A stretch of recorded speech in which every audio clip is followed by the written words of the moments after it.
300லேருந்து 350 gram அளவுக்கு நம்ம chicken எடுத்துக்கலாம். அதில் அரை ஸ்பூன் அளவுக்கு மஞ்சத்தூள், ஒரு முழு ஸ்பூன் அளவுக்கு தனி மிளகாய்த்தூள், கரம் மசாலா அரை ஸ்பூன், ஜீரக பவுடர் அரை ஸ்பூன், சிக்கன் மசாலா 2 ஸ்பூன் அளவுக்கு சேர்த்துக்கலாம்.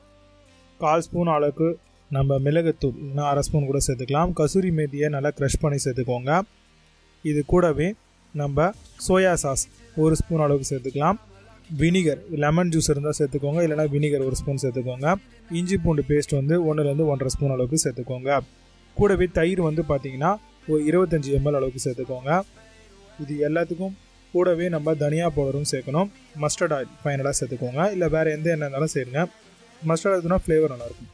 தேவையான அளவுக்கு சால்ட்டு சேர்த்துட்டு நல்லா மிக்ஸ் பண்ணிவிட்டு ஃப்ரிட்ஜில் பார்த்திங்கன்னா ஒரு 2 ஹவர்ஸ்க்கு மேரினேஷனுக்காக வச்சிடலாம். இப்போ மேரினேஷன்லாம் ஆகிடுச்சு. மேரினேட் ஆனதுக்கப்புறம் அந்த சிக்கனை எடுத்து நல்லா பார்த்திங்கன்னா கையில் ஒரு மிக்ஸ் கொடுத்துட்டு அதை பார்த்திங்கன்னா நம்ம ஸ்குவீசரில், அதாவது இந்த ராடில் நம்ம எல்லாத்தையும் இன்சர்ட் பண்ணிடலாம். நம்ம ஓவனில் தான் இதை குக் பண்ண போகிறோம்.